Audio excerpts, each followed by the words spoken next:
de la nuit, enregistré et donc diffusé en différé, ce qui a le triste effet de vous interdire, chers auditeurs, de nous poser des questions, alors que vous brûleriez de le faire, bien entendu. Mais nous avons un invité qui ne souffre pas de questions, sauf les miennes, parce qu'il a trop de réponses à donner. Et il nous accordera peut-être pas assez de temps pour le faire. Éric Zemmour, merci beaucoup d'être venu sur Radio Courtoisie. Je suis déjà venu, certes, y compris à ce micro. Mais alors, commençons par l'actualité la plus chaude. Vous êtes encore sous les feux de la rampe, Éric Zemmour. Je vous présente pas, tout le monde vous connaît. Hein. J'ai dit que vous étiez essayiste. On pourrait même dire écrivain, car votre dernier livre, dont nous allons parler tout à l'heure, Mélancolie française, est de surcroît fort bien écrit. Merci. Oui, alors, sous les feux de la rampe, malgré moi. Que vous arrive-t-il? Écoutez, je sais pas quoi vous dire. On vit dans la société de la traque du dérapage. Donc, il y a des grands maîtres de la patinoire qui déterminent qui dérape et qui ne dérape pas. Et donc, voilà. Les grands maîtres de la patinoire. Oui, mais c'est ça. Qui sont les grands maîtres le patinage artistique, ils me donnent des notes. Ah, beau dérapage, méchant dérapage. Alors, quel est votre dérapage artistique? Qu'est-ce que vous voulez que je vous dise? Non, voilà, donc je n'ai pas spécialement envie de m'étaler là-dessus. Voilà, donc j'ai sur le dos... Oui, mais enfin, écoutez, je crois que votre légitimité... On parlait de légitimité tout à l'heure à partir de la classe politique. À propos de la classe politique et du parti prétendument majoritaire qui fait à peu près 10% des inscrits. Et encore... Le corps électoral est encore supérieur au nombre des inscrits, disons. Donc c'est quand même très faible pour une majorité. Mais par contre, vous avez une légitimité populaire, on peut dire, pour reprendre ce thème. Les gens vous écoutent, les gens vous suivent, vous seriez candidat, vous seriez élu ce soir. Non. Pourquoi pas la présidentielle tant que mais si, parce que les gens vous écoutent. Les gens vous écoutent. Vous êtes vraiment le porte-parole, une vox populi. Et de ce point de vue-là, n'êtes-vous pas intouchable? Non, on n'est jamais intouchable. Et en plus, c'est très curieux ce qui m'est arrivé, c'est-à-dire que je me suis trouvé un peu par hasard. C'est-à-dire que j'ai compris avec le temps que j'étais au milieu de là où se forgeait le politiquement correct et l'idéologie dominante, c'est-à-dire aujourd'hui les grandes émissions de divertissement de la télévision. D'ailleurs, j'ai vu avec plaisir que dans son dernier livre, Régis Debray, le médiologue... le médiologue de la 5e République. Exactement, et il expliquait ça. J'étais très content. Il explique dans son dernier livre à quel point l'importance de la télévision, évidemment, mais de ces émissions de divertissement et le magistère que représentent, enfin quimposent aujourd'hui les grandes vedettes de la chanson, du cinéma, etc. Ce sont eux les grands prêtres du politiquement correct aujourd'hui. Et je me suis retrouvé dans ce genre d'émission, là où normalement je n'en ai pas dû me trouver, et où j'ai commencé effectivement à contester la parole sacrée des grands prêtres du politiquement correct. Et comment avez-vous fait? Tout bêtement, c'est-à-dire que je les écoutais parler et donc j'avais le droit de répondre, donc je répondais. Oui, c'est tout bête. Comme en général, c'est pas trop difficile de leur répondre. Vous allez très loin, je vous ai entendu sur RTL. Alors, non, mais ça c'est autre chose. Je vous fais une petite... C'est autre chose. C'est autre chose. Qu'après, vous n'y êtes pour rien sur RTL, mais alors, Radio Courtoisie a instauré, il y a un an, je crois, à peu près, un journal parlé, dit de la réinformation, qui est fort bien fait d'ailleurs, qui demande pas mal d'énergie, parce que c'est pas facile, nous avons peu d'armes. Et nous l'avons mis, peut-être un peu tôt, je dois dire, je vais dire Henri Lesca, à 7h15. Alors à 7h15, nous avons une concurrence féroce, vous êtes sur RTL. 18, je suis à 18. À 18 Mais à 20, c'est fini. Ah oui, alors il faut faire une sorte de... Voilà, il faut vous prendre de 18 à 20. Voilà. Mais alors, en 2 minutes, vous avez dit, je prends un exemple, vous avez dit quelque chose, un jour, je l'ai même mis sur mon blog, d'ailleurs, je le dis par parenthèse, tellement ça m'a stupéfait, car j'ai un blog, pmcouteau.fr, quel est mon blog d'ailleurs? Je suis en train de pmcouteau.org, c'est pas .fr. pmcouteau.org. Vous tombez sur mon blog, j'ai mis quelquefois certaines de vos sorties, et vous avez fait une sortie sur la Grèce il y a un mois, vive la Grèce, qui va enfin faire éclater l'euro. Enfin, j'ai dit vive la Grèce. C'était très audacieux de dire des choses. Vive la Grèce parce que ça fait baisser l'euro déjà. Quand même, déjà, ça fait un peu d'air.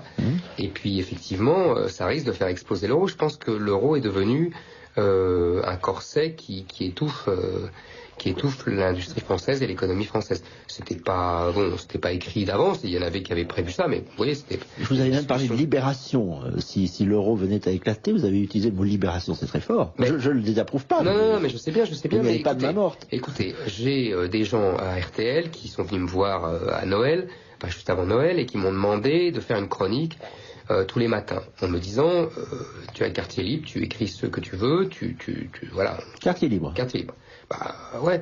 Donc moi sinon j'accepte pas, donc c'est pas grave. Les gens ont le droit de pas me prendre. Moi c'est, vous savez, pendant des années, personne ne m'a pris, si j'ose dire. RTL, ça fait, je vais déjà raconter ça fait 3 fois qu'ils viennent me chercher en 15 ans. Oui. Et à chaque fois, Labro, qui était le directeur d'RTL, mettait son veto. Voilà, je ne suis pas mort. Et là, comme Labro n'est pas là, il y a un nouveau patron qui s'appelle Christopher Baldelli, qui aime beaucoup ce que je fais, qui me connaît depuis 15 ans aussi, et qui, lui, n'a pas mis son veto, voilà. Est-ce que ça voudrait dire qu'une nouvelle génération est moins... Je pense effectivement... Qui serait le cas de Ruquier aussi, par exemple? Je pense que c'est effectivement... Vous avez tout à fait raison, je fais la même analyse que vous. Il y a une génération qui est moins acharnée. Exactement. Oui. C'est exactement. Les 68 tard commencent enfin à passer. Et c'est exactement écoutez, c'est une bonne nouvelle. C'est carême, on peut pas... Mais c'est pour ça, je pense que Vous savez, on dit je suis partout et tout. Alors maintenant, on me le reproche, donc c'est bien. Ce que les gens oublient, c'est que pendant 20 ans, j'étais nulle part. Mais ça, je vous ai connu au Quotidien de Paris, au Figaro. C'est votre plume. C'est d'abord votre plume. Comme quoi, le style est le meilleur signal donné de l'homme, n'est-ce pas? Non, mais derrière le style, il y avait un homme. Vous écrivez fort bien, ça je dois dire. Au Quotidien de Paris, je vous ai lu sans vous connaître, Éric Zemmour, dans les années 80. Mais vous avez raison, parce que je pense avec le recul que le Quotidien de Paris était le dernier journal du 19e siècle. C'est-à-dire où on privilégiait la plume, donc le côté littéraire du journalisme français. C'était combat. Exactement. C'était une région de combat. Enfin, nous n'en sommes plus là, mais vous nous donnez plutôt une bonne nouvelle si les 68 heures commencent à passer et si on commence à pouvoir respirer. Je dois dire moi-même que j'ai aussi trouvé des journalistes récemment. Je ne veux pas les citer à cette antenne parce que je voudrais pas les compromettre auprès de leur grand chef qui veille toujours, mais qui sont très accueillants. Il y a des émissions auxquelles je suis convié maintenant alors que je ne l'étais pas auparavant.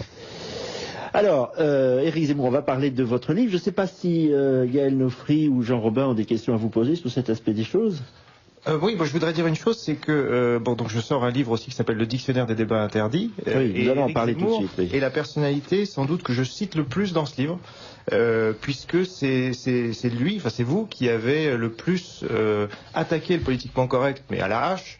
Que ce soit sur l'avortement, enfin je vais pas tous citer les thèmes, d'ailleurs mon dictionnaire n'est pas exhaustif, mais vous êtes cité quasiment dans tous les thèmes, donc déjà bravo, parce que c'est quand même pas rien que d'arriver à faire ce que les autres n'avaient pas, c'est ce que vous disiez tout à l'heure Paul Marie, vous êtes arrivé à faire ce que personne depuis 20-30 ans en France n'est arrivé à faire, y compris sur la peine de mort. Et donc, vous incarnez l'opposition à vous tout seul. C'est à se demander. Et donc, je dois, moi, je vous apporte mon soutien le plus total de toute façon, parce que je suis pour la liberté d'expression, et notamment dans les 2 affaires récentes qui vous frappent, je dois dire, le syndicat de la magistrature. Donc de droite, comme chacun sait, que vous avez eu le malheur de critiquer. Alors tout de suite, c'est allé jusqu'au ministre. Enfin, et donc là, il faut absolument. Je ne sais pas où ça en est. D'ailleurs, cette affaire, vous pourriez en dire 2 mots, non? Ou c'est mort. C'est mort. Oui, je pense. Oui. J'ai pas eu de conséquences. Parfait. Et puis l'affaire la plus récente. Et là, il faut absolument défendre la liberté d'expression en général et celle d'Éric Zemmour en particulier, parce que sinon, les portes vont se refermer les unes après les autres. Mon cher Jean Robin, j'attends que vous disiez ça sur Internet, dans vos interventions, dans vos diatribes, dans lesquelles vous m'insultez copieusement. Donc j'attends que vous retiriez toutes vos insultes et que vous disiez tout le bien que vous avez dit ici de moi. Mais envoyez-moi ça parce que ça m'intéresse. Parce que vous savez que je suis pas très doué pour Internet. Donc j'attends, comme vous êtes beaucoup plus doué que moi, j'attends que sur Internet vous faisiez le même éloge que vous venez de faire. J'en serais très honoré. J'ignorais qu'il y avait un contentieux entre vous. Non, mais il n'y a pas de contentieux. Ça me chagrine beaucoup. Mais il y a un contentieux, mais pas de mon fait. Il n'y a pas de mon fait. Moi, je vous ai jamais insulté publiquement. Non, mais on va pas revenir là-dessus. Ah, mais moi, si. Bon, moi, je parle sincèrement et en toute liberté comme vous. Mais absolument. Et donc, sur mon blog, pour ceux qui le lisent régulièrement, et vous en avez fait partie à un moment, je dis à chaque fois le bien et le mal que je pense des actes. mais pas des personnes. Si, des personnes aussi. Bon, pas faites-moi un procès, mais... Non, vous savez, je fais pas de procès. Si, moi. vous en faites. Non, quand on me menace, c'est pas pareil, vous m'avez jamais menacé. N'allez pas vous Moi, j'accepte la discussion, vous m'avez jamais menacé. Mais je vous ai pas Heureusement. non plus. N'allez pas vous Non, j'ai dit, mais je pas du comprends tout. pas du Moi, tout. j'ai- Mais non, mais je profite de la surprise Oui. qui est la mienne, à la fois de rencontrer Jean Robin, parce que d'habitude je le vois sur écran, parce qu'on m'envoie, on me dit Jean Robin a encore dit du mal de toi, etc. Et hop, on m'envoie. Mais bien sûr que c'est votre droit. Et là, je vous défends Mais devant, bon, bah alors, devant la voyez. France entière, Bon, bah alors, qui va formidable. écouter Radio Formidable. Qui passe son temps à... Et en plus, non, mais Alors j'en suis très honoré. c'est intéressant parce qu'il y a des gens qui suivent Éric Zemmour de très très près et donc qui enregistrent tout ce qu'il fait. Et c'est très pratique justement pour vous suivre. C'est vrai.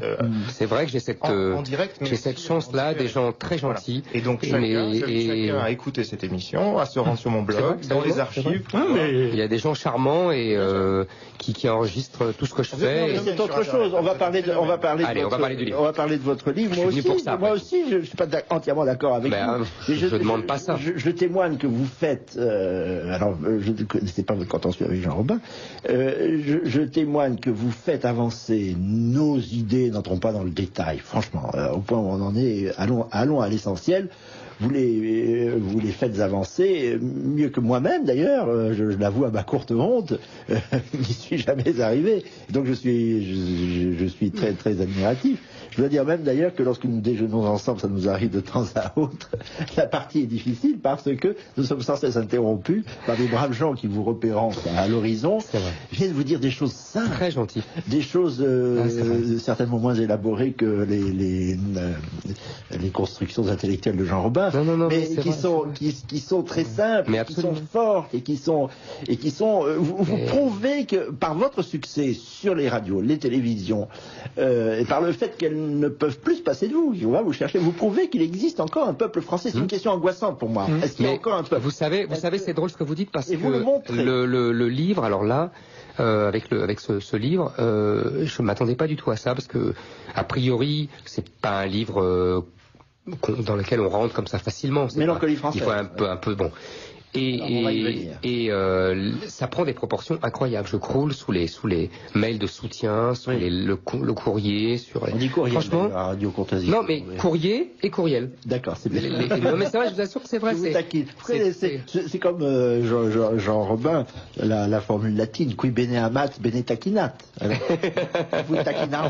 nous vous taquinarons.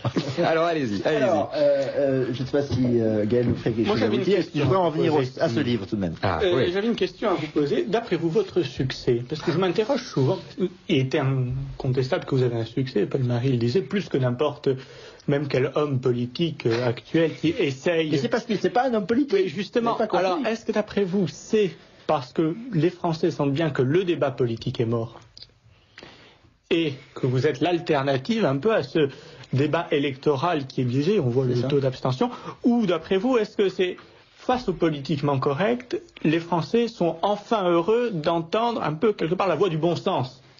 Parce qu'il y a aussi beaucoup de bon sens dans ce que vous dites et qui paraît évident. Je sais pas ce qu'il qu'est entend. le bon sens, je sais pas ce que c'est. Il y avait eu, j'ai un souvenir quand j'étais jeune, vous savez, j'avais lu un texte de Barthes démolissant le bon sens. C'était quand j'étais jeune et alors ça m'a traumatisé. Maintenant quand j'entends bon sens, j'ai l'impression qu'on m'insulte. Non, je plaisante, mais ce que je veux dire, c'est que, écoutez, je vais vous dire, j'ai compris quelque chose. C'était au début de l'émission de Ruquier. Il y avait une émission et il y avait Dominique Voynet et il y avait à l'époque une dame qui était ministre de la ville et qui a été élue à Reims. Madame, il faudrait que je me souvienne du nom. Qui était quand Non, mais je sais pas, je me souviens pas. L'histoire, Peu importe. pas son nom. Peu importe. Elle était ministre de la ville. L'histoire, pas plus que Non, mais nous, c'est ça qui aucun était rapport. important. Elle était ministre de la ville. Et moi, j'ai commencé à développer l'idée selon laquelle la politique de la ville était un échec et qu'elle était inutile, voire contre-productive, que c'était une erreur. Et je me suis retrouvé avec deux femmes qui étaient censées être incarnées la droite et la gauche, qui s'en sont pris à mes arguments avec justement les mêmes arguments, qui disaient exactement la même chose sur tous les points. C'est ça. Et je me suis dit, je réponds à votre question, c'est pas moi, c'est le débat politique sur les vrais sujets. Et surtout quasiment tous les sujets, il n'y a pas de débat. Ils disent la même chose. Donc évidemment, quand il y a quelqu'un qui dit des choses différentes sans avoir la légitimité d'être élu, là, je suis... Non, c'est bien pire que ça. Je suis conscient Sans de avoir ça. la suspicion d'être